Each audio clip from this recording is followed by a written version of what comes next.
After declaring bankruptcy in 2024 and then again in 2025, 2026 finally finished things off as Spirit Airlines shut down entirely about 3 weeks ago, now following their failure to secure a last-minute government bailout. Now, this particular business closure wasn't exactly shocking to anybody that had actually been following the company, but the end of this otherwise unremarkable low-cost carrier might be both the indication of and the cause of a wider reversal across the entire travel industry. The last 3 decades in particular have been the golden age of budget tourism, with most significant travel-related expenses like airfares and accommodation lagging behind overall inflation to become significantly cheaper in real terms. For a lot of people, this was a very real lifestyle reprieve to offset a lot of other financial challenges. Sure, they may never be able to afford a home, and their career may be increasingly precarious compared to their parents', but even a basic income potentially mixed in with a little bit of new age, consumer debt could let people see the world in a way that was genuinely reserved for the jetet just a generation before.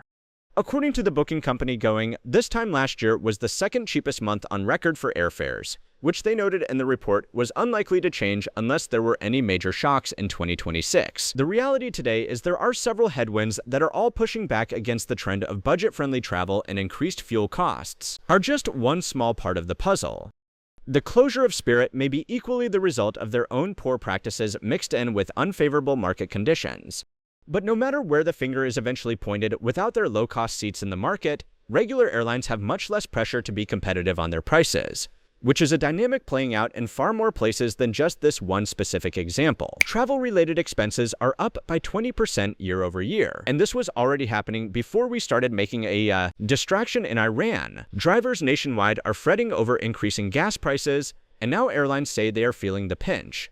Delta CEO said that jet fuel prices have increased dramatically since the war in Iran broke out. More hotels are charging $1,000 or more a night. Daniel Jacobs with True Loan Mortgage saying while inflation is on the decline, hotels and Airbnb prices are skyrocketing. So travel has been getting more expensive across the board, and the easy explanation is that, well, everything is getting more expensive in 2026. Now, fuel prices are something that is clearly worth addressing. But even before the conflict in Iran, travel-related costs were already increasing, and they were increasing faster than overall inflation after an otherwise long period of pretty consistently getting more affordable. Now, even though it would probably make for a much more compelling video, there is not a single silver bullet that explains why this has been happening. Instead, there are a few headwinds that all need to be considered independently and collectively.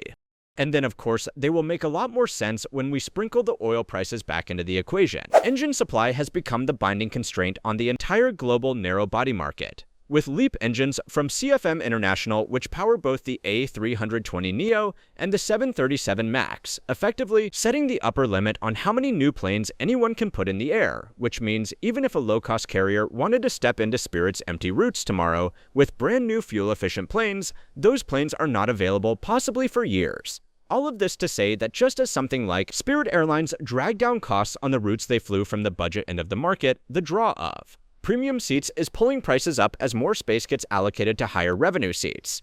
So when Spirit exited the market, the only remaining forces are all in one direction. Now, to be fair, a lot of former Spirit planes will be de-yellowed and released out there to other airlines, but those are unlikely to be focused on the bottom end of the market. With such constrained supply, the existing fleet gets allocated to whichever routes and cabin configurations maximize revenue, and right now that is just serving the creamiest markets of premium economy and business class. It's not great, but this alone is far from the biggest reason why your next vacation may be in the metaverse. The second major factor is what Airbnb has done to the accommodation market when you actually arrive. When Airbnb first showed up about 15 years ago, it was sold as a low-cost, no-frills alternative to a hotel, often with the host actually living in the property alongside the guests. Of course, over time, it too became premium-focused, with most properties being rented out without the host actually cohabitating or really even being present at all.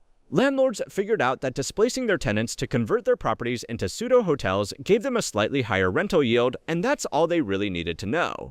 Now eventually, cities started cracking down on this as housing and tourist hotspots became catastrophically unaffordable for the people who would actually be supporting the tourists. The second major factor is what Airbnb has done to the accommodation market when you actually arrive.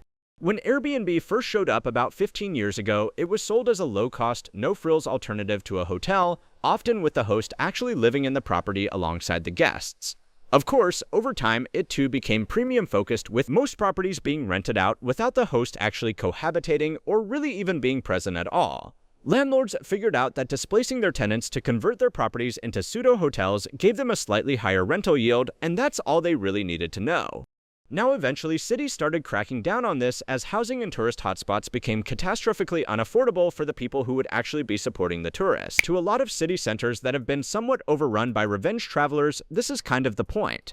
One wealthy couple who spends 30 grand on a week in the city is providing just as much economic value as 1,000 backpackers spending 30 bucks each while creating far less disturbance to the locals. Then of course the third factor is the one that gets most of the headlines, and that is oil. This one is fairly obvious, so I will just get to the point. Jet fuel prices have roughly doubled since the start of the war in Iran, with North American jet fuel up around 95% from about $2.50 a gallon to around $4.56. The International Energy Agency has actually called the disruption through the Strait of Hormuz the largest supply disruption in the history of the global oil market.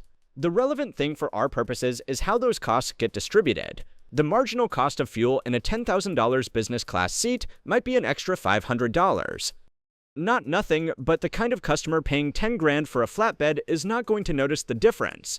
A $700 budget airline ticket getting hit with a $100 fuel surcharge is statistically a much bigger deal. And the carriers are pretty open about this. Spirit literally cited jet fuel doubling in 2 months as a major reason why they couldn't make their March restructuring plan work. And they pointed to fuel cost explicitly when they shut down operations earlier this month. So you can see how the oil shock just gets layered on top of the existing premiumization problem. Premium airlines and premium routes can absorb a fuel spike where thin margin budget carriers on already cheap routes just can't.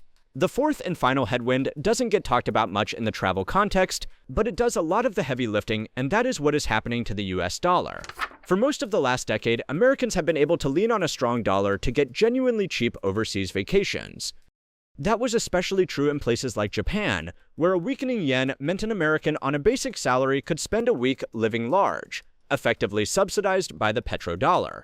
The problem is that when you flood a destination with relatively wealthy dollar tourists, hotels and airlines slowly adjust their prices upwards to capture all that demand. A Tokyo hotel in 2026 is not the same bargain it was in 2022, and now the dynamic is going the other way. The US dollar index has been trading around at 97 to 99 through May 2026, well off its record peaks. And Cambridge Currencies is currently forecasting it to drift down towards 90 to 96 by the back end of the year. The Federal Reserve's own research on exchange rate elasticities of international tourism makes this pretty intuitive. When the dollar weakens, American outbound travel just gets more expensive in real terms, even when the local currency prices on the destination haven't moved at all. And once again, this hits different parts of the market very differently. People earning a salary can simply afford less vacation for the same dollar amount, even if the foreign prices haven't moved.